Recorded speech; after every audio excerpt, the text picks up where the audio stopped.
Assalamu alaikum students. Here is your maths teacher Jamil Hussain Khokhar. We are going to discuss some questions related to variation from past papers. Okay ji, first question, this is from y is directly proportional to the square of x. Okay, अब यहाँ पे जो बेटा variation के reference है, that is directly proportional to square of x. So you will start from here. Solution इसका क्या होगा आपके पास? Okay ji, this is y is directly proportional to x square, so you will write as y varies as x square. अच्छा, कहीं पे अगर वो simple लिखता है y varies as x square का मतलब ये होगा कि आपके पास वो डायरेक्टली प्रोपोर्शनल की बात कर रहे हैं, ठीक है जी। और यहाँ पे लास्ट एक टेस्ट हुआ था तो बच्चे जो स्क्वायर वाला कॉन्सेप्ट है वो भूल गए थे, तो to the square of x का मतलब है x की पावर 2, ठीक हो गया। So that will be y is equal to k x square, तो k को हम कहते हैं कांस्टेंट ऑफ वेरिएशन, ठीक है, या कांस्टेंट ऑफ प्रोपोर्शन। अब यहाँ पे देखिएगा हमारे पास जब k की वैल्यू पहले निकालेंगे, जिसको हम इक्वेशन भी कहते हैं, यहाँ पे उसने क्वेश्चन में नहीं पूछा हुआ, लेकिन सबसे पहले अपने इक्वेशन है या रिलेशन है वो हमने फाइंड आउट करना होता है।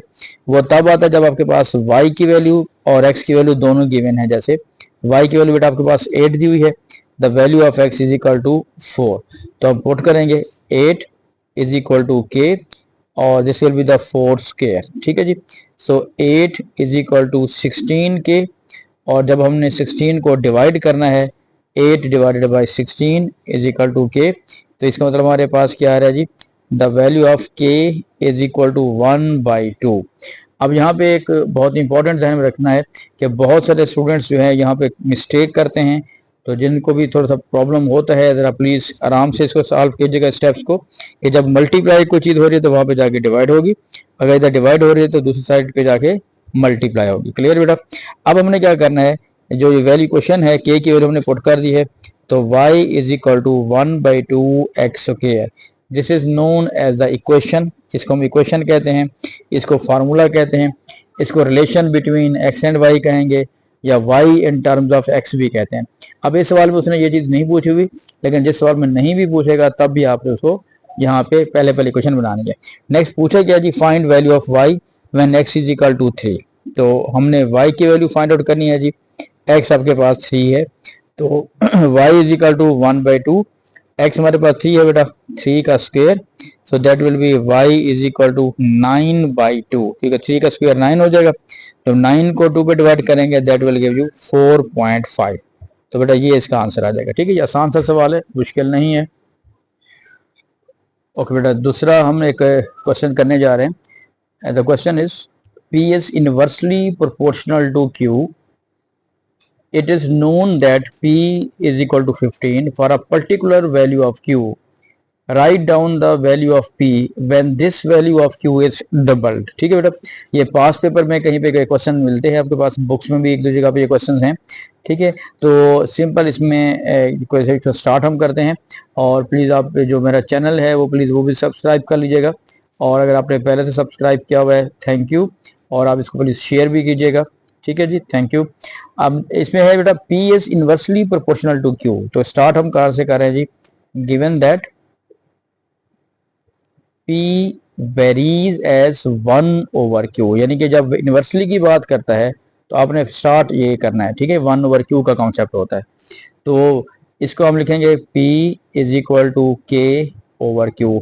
कुछ स्टूडेंट जो है वो यहाँ से स्टार्ट कर रहे होते हैं तो वो गलत नहीं है, लेकिन आप यहाँ से कॉन्सेप्ट क्लियर करेंगे तो ज़्यादा बेहतर होगा, कि अगर आपका डायरेक्टली है तो वेरीज एज Q होगा, अगर इनवर्सली है तो 1/Q हो जाएगा, ठीक हो गया जी।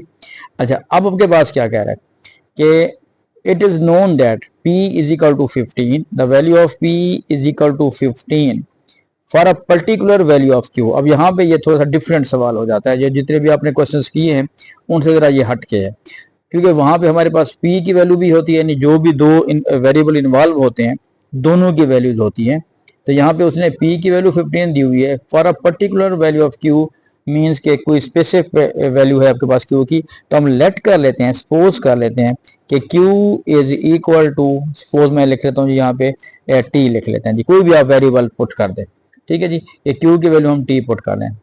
अब क्या होगा बेटा, P की वैल्यू हो गई 15, K का हमें भी पता नहीं है, लेकिन Q की वैल्यू हमने क्या पुट किया जी, T पुट किया, तो अब ये डिवाइड हो रहा है बेटा, और लेफ्ट पे जाएगा तो मल्टीप्लाई हो जाएगा, that will be 15t is equal to k। ठीक हो गया। अब जब k की वैल्यू आ जाती है तो हम इसमें पुट कर देंगे, तो हमारे पास जो इक्वेशन बेटा बन गई, that is p is equal to 15t upon q। ठीक है जी। इसको मैं बार बार कह रहा हूँ, जैसे ये हमारे पास एक रिलेशन आ गया है, ये इक्वेशन आ गई है, यहाँ पे उसने नहीं कहा हुआ स्पेसिफिक, लेकिन हमने उसको पहले फाइंड आउट कर लिया है। क्लियर होगी बेटा। अब हम आगे चलते हैं। आगे क्या है आज पे, write down the value of p when this value of q is double। अब means you have to find the value of p, this value of q is double का मतलब ये है कि जो वैल्यू हमने खुद सेलेक्ट की है, जो सपोज की है, उसको अगर हम डबल कर दें। अब यहाँ पे देखिएगा पास पेपर में कहीं पे हाफ की बात हो रही है, हाफ्ड, और कहीं पे डबल की बात हो रही है। नॉर्मली ये दो किस्म के कॉन्सेप्ट उसने दिए हुए हैं। तो डबल कहेगा तो हम कहेंगे कि q is equal to, double means 2t। ठीक है, टी स्क्वेयर नहीं करेंगे, टी स्क्वेयर होगा तो वो 2 टाइम्स हो जाएगा, डबल का मतलब होगा t प्लस टी, तो दैट विल बी 2t। अगर वो हाफ का वर्ड यहाँ पे यूज करता है तो हम q की वैल्यू रखने के t ओवर 2। ठीक है जी, ये जरा डिफरेंस आ सकता है। अब जस्ट क्या करें जी, पुट करें p is equal to 15t, और हमारे पास जो q की वैल्यू बेटा क्या आ रही है, वो आ रही है जी 2t। ठीक है, q की वैल्यू आ रही है 2t। अब देखें यहाँ से t से t कैंसिल आउट, तो p is equal to 15/2, that will be 7.5। तो ये इसका बेटा आंसर आ जाएगा। ठीक है, तो इस टाइप का ये क्वेश्चन है, थोड़ा सा ये हट के सवाल है इस वजह से। तो यहाँ पे दो किस्म के कॉन्सेप्ट हैं, डबल या हाफ। ओके बेटा, उम्मीद है आपको कॉन्सेप्ट क्लियर हो गया होगा। ठीक है, और कमेंट बॉक्स में प्लीज़ मुझे लिख लिया करें कि ओके हमें समझ आ गई है। तो कुछ बच्चे रिस्पॉन्स दे रहे होते हैं, वेरी गुड। ओके जी, थैंक यू, अल्लाह हाफिज़।